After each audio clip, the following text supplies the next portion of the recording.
पुसद हे महाराष्ट्राला नवनिर्मितीची ऊर्जा देणारा आणि पुरोगामी महाराष्ट्राची भक्कम बांधणी करणाऱ्या माजी मुख्यमंत्री वसंतराव नाईक आणि सुधाकरराव नाईक यांची भूमी। याच भूमीतून आज आपण साम टीव्हीचा आवाज महाराष्ट्र या कार्यक्रमाची सुरुवात घेतो। यामध्ये आपण पुसद विधानसभा मतदारसंघातील नागरिकांचा आपण कौल जाणून घेण्याचा प्रयत्न करून घेणार आहोत। माझ्यासोबत बरेचसे पुसदकर आहे। आपण सर्वप्रथम जाणून घेणार आहोत पुसद विधानसभा मतदारसंघात कायम नाईक घराण्याचं वर्चस्व राहिलेलं आहे। काय प्रश्न सुटले आणि काय सुटले नाहीत?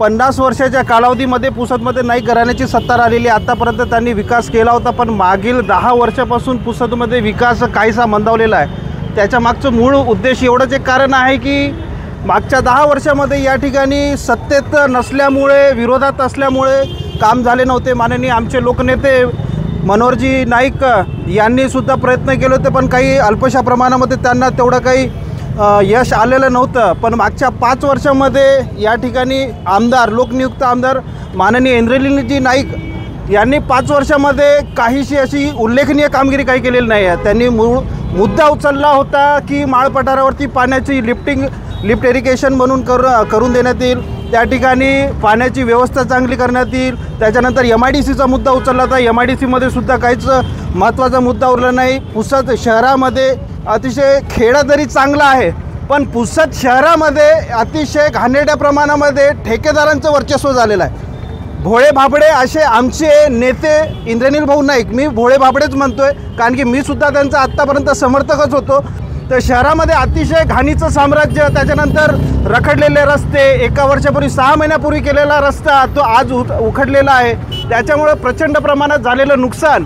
आणि या ठिकाणी कुठेसुद्धा तुम्ही गेल्याच्या नंतर ब्यानात पुन्हा असा जो रस्ता बनवला त्याच्यामध्ये उंटाची सवारी म्हणून आपल्याला प्रसिद्धी मिळेल। म्हणजे एक जगप्रसिद्ध एक उंटाची सवारी, उंटावर न बसता गाडीवर तुम्ही बसल्यानंतर उंटाची सवारी तुम्हाला कशी मिळेल हे पुसदमध्ये येऊन तुम्हाला करता येईल। नक्कीच शहरामध्ये आमदार नाईकांनी कुठलीही विकास कामं केल्या नसल्याचा आरोप स्थानिकांकडून केला जाते।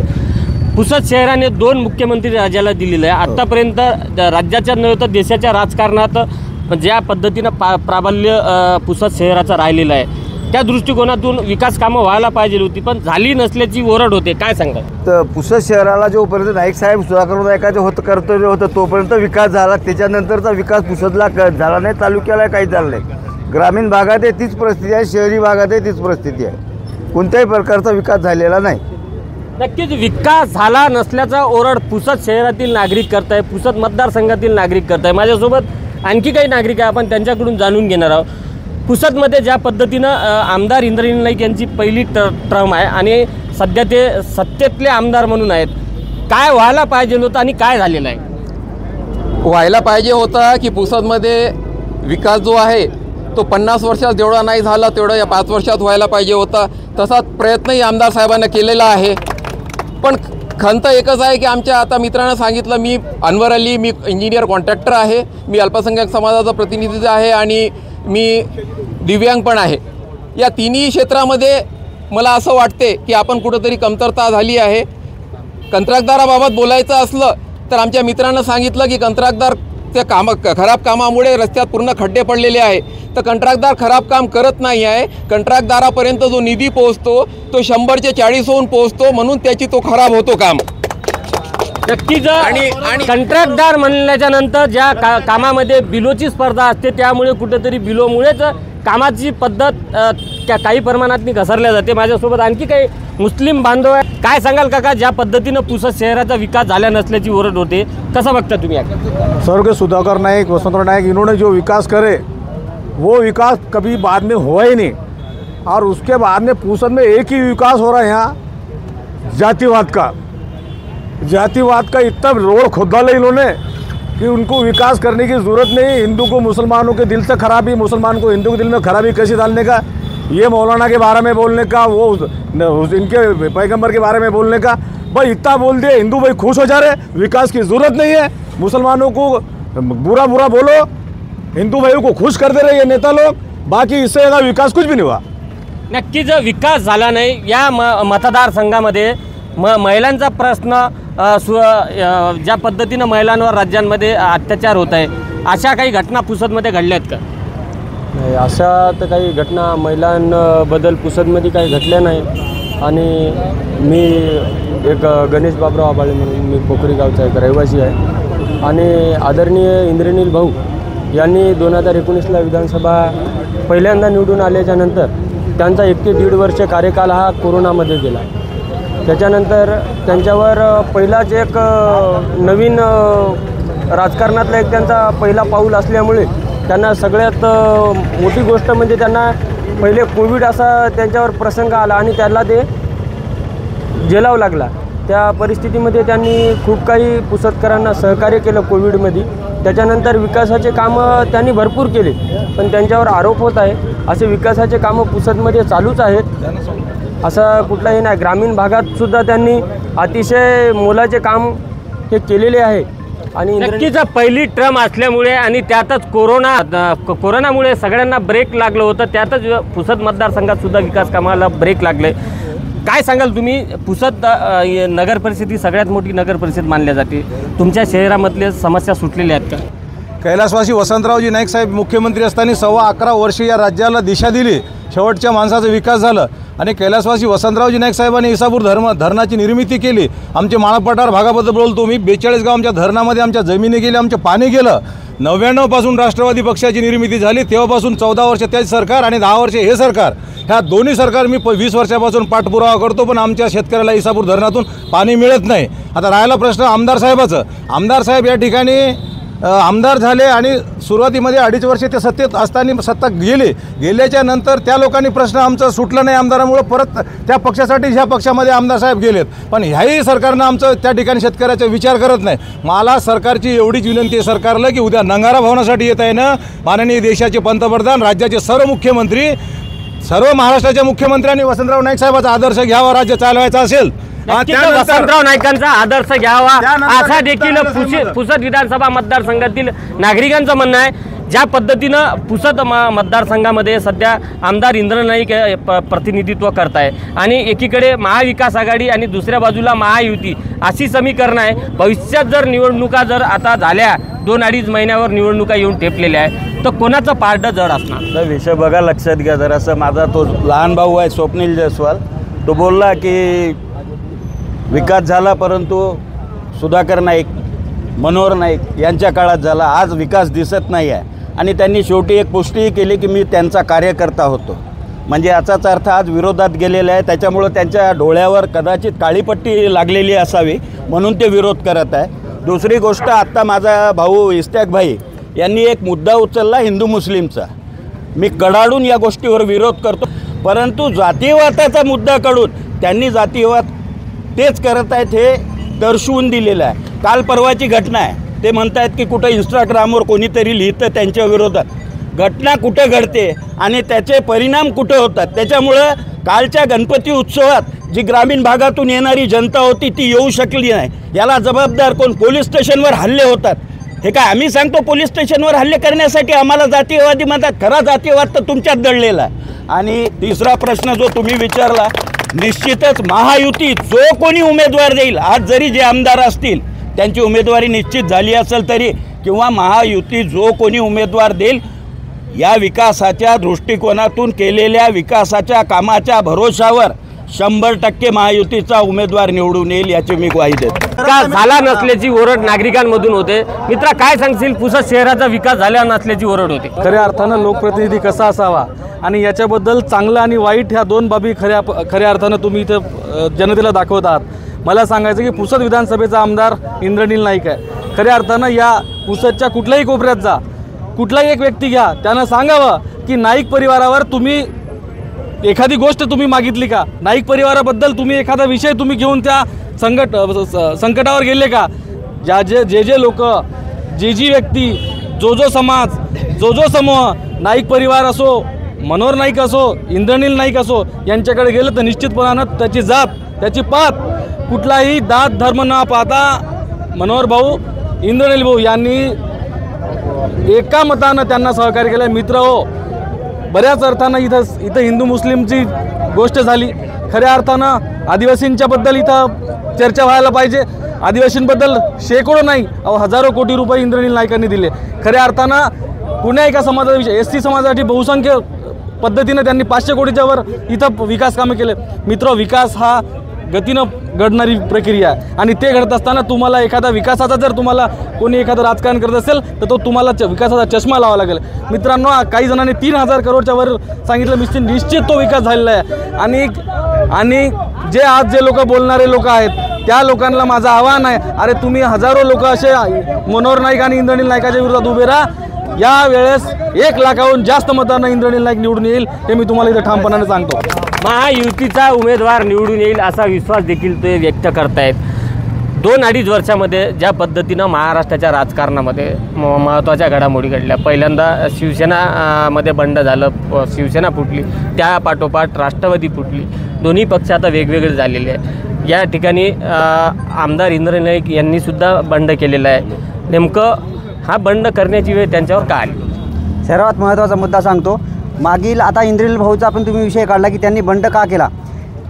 5 वर्ष झाले या विषयाला. 2.5 वर्ष त्या महाविकास आघाडीमध्ये होते, त्यांना चान्स नाही मिळाला. म्हणजे सर्वांगीण विकास करण्याचा त्यांना चान्स नाही मिळाला. त्यांना माहीत आहे की महाविकास आघाडी म्हणजे महायुतीमध्येच हे विकास होऊ शकते, तिथून जिथं आपण भ्रष्टाचार होणार नाही. हे पक्ष कोणता आहे, त्या पक्षात आल्यावर त्यांना विकास करता आला. जास्तीत जास्त निधी विकासासाठी या टर्ममध्ये भेटला त्यांना युतीमध्ये. त्याच्यासाठी महाविकास आघाडीमध्ये जे निधी होता ते एकदम अल्प प्रमाणात होता, कारण त्यांना भ्रष्टाचार केल्याशिवाय पर्याय नव्हता. फक्त भ्रष्टाचारमध्येच विलीन होते ते.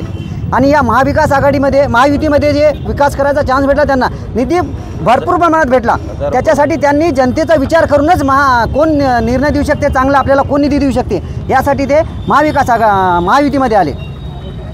लोकांचा विकास आणि मतदारसंघाचा विकास व्हावा या दृष्टिकोनातून त्यांनी अजित पवार गटामध्ये जाण्याचा प्रयत्न केल्याचा येथील नागरिक आपल्याला सांगताय.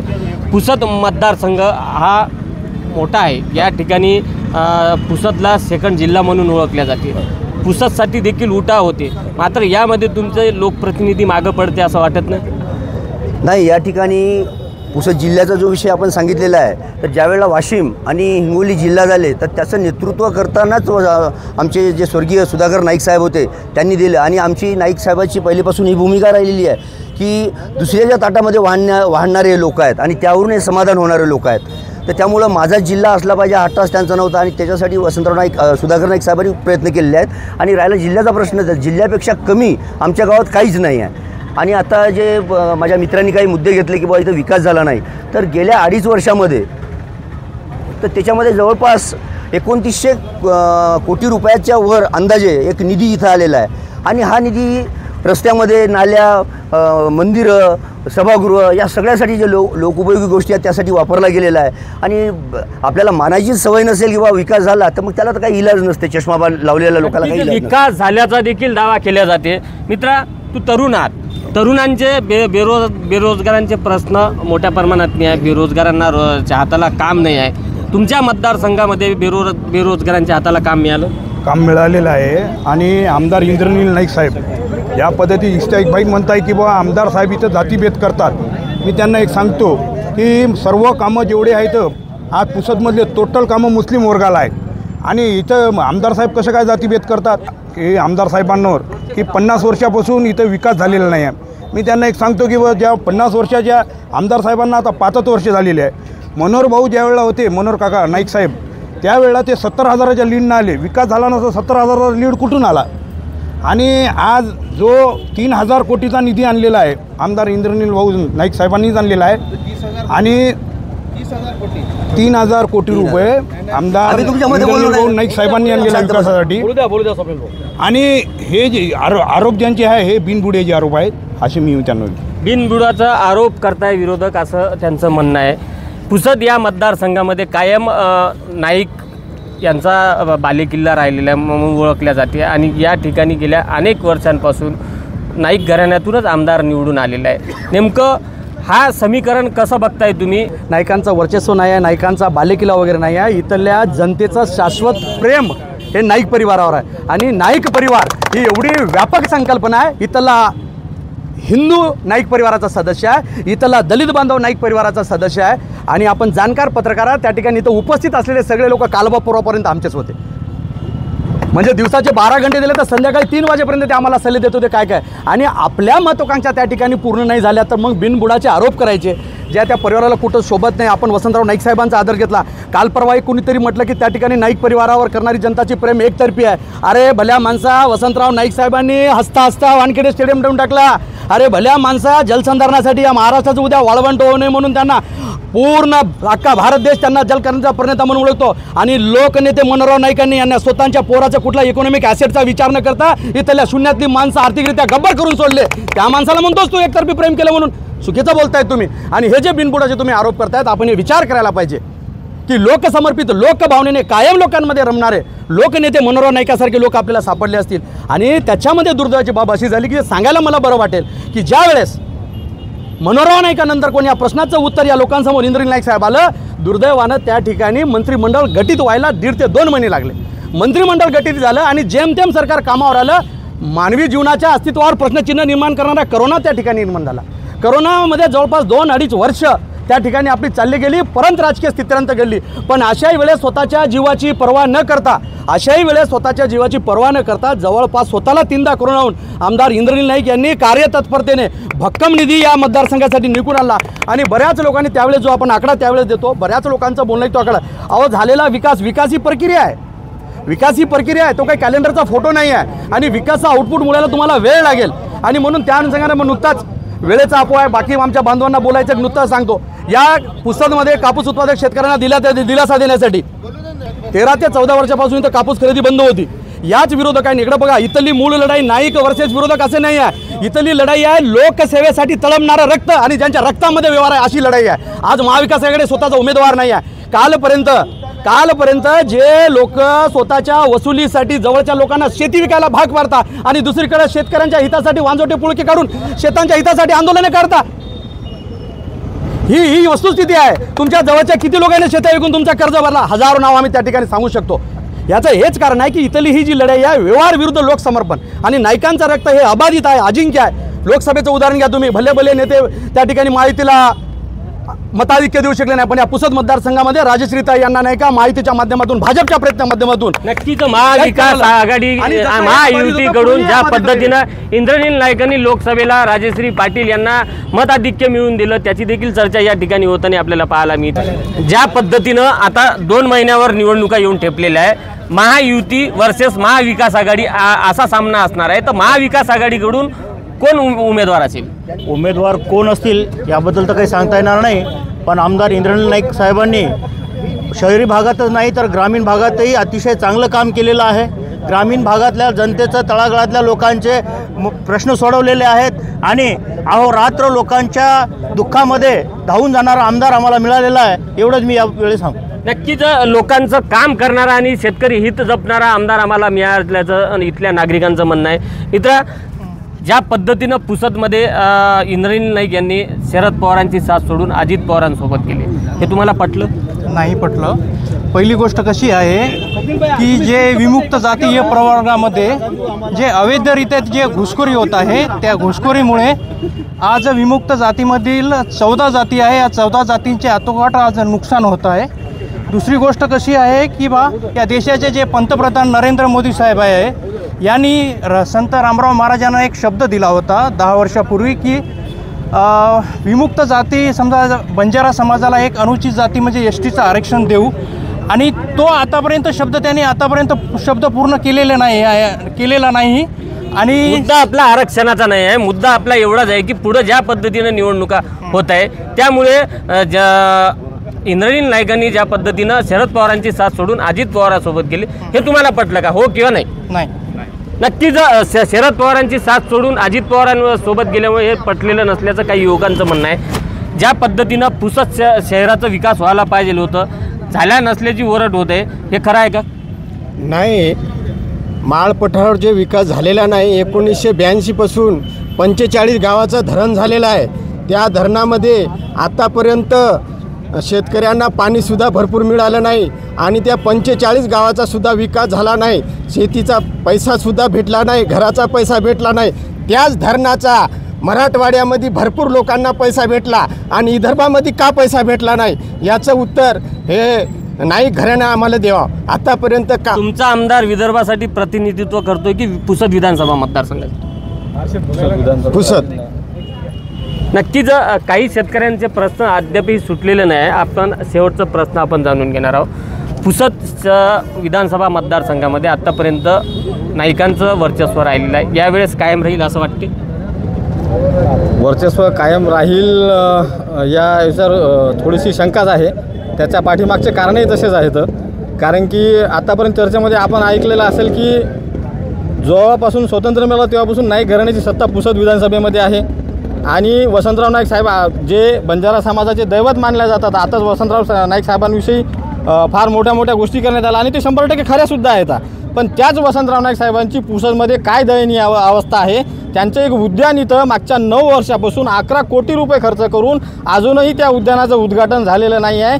त्यांचे जे पूर्वज, त्यांचे जे वंशज आहेत तेच त्या वसंतराव नाईक साहेबांचे काय हाल करत आहेत हे आपल्या डोळ्यांनी आपण बघायला पाहिजे. आपण बघतोय की पुसद विधानसभा हा मतदारसंघ कायम वसंतराव नाईक, सुधाकरराव नाईक, त्यानंतर लोकनेते मनोहरराव नाईक, नाईकांचा बालेकिल्ला राहिलेला आहे. मनोहर नाईक कॅबिनेट मंत्री असताना, अन्न औषध प्रशासनाचे मंत्री असताना त्यांनी तरुणांना व्यसनातून बाहेर काढण्याच्या दृष्टिकोनातून राज्यात गुटखाबंदी केली होती आणि या संपूर्ण महाराष्ट्रात गुटखाबंदी त्यांनी लागू केली होती. त्यानंतर कालांतराने आमदार इंद्रनील नाईक यांच्या हातातनी नाईक घराण्याचं नेतृत्व आलं आणि त्यानंतर आता ते शरद पवारांची साथ सोडून लोकांचे विकास कामं करण्याच्या दृष्टिकोनातून व्हावं, मतदारसंघाचा विकास व्हावा या हेतूने ते आता अजित पवार गटात सामील झालेले आहे. आता खऱ्या अर्थानं महायुती वर्सेस महाआघाडी, महाविकास आघाडी असा सामना या मतदारसंघामध्ये रंगणार आहे. मात्र येणाऱ्या काळात नेमकं कोणाच्या बाजूनं जनता कौल देईल हे येणारं वेळच सांगेल. संजय राठोड, साम टीव्ही न्यूज, यवतमाळ. देश विदेशातील प्रत्येक घडामोडींचे लाईव्ह अपडेट मिळवण्यासाठी आता साम टीव्हीच्या सर्व सोशल मीडिया प्लॅटफॉर्मला लाईक, फॉलो आणि सबस्क्राईब करा. तसंच सर्व नोटिफिकेशनसाठी बेल आयकॉन प्रेस करायला विसरू नका.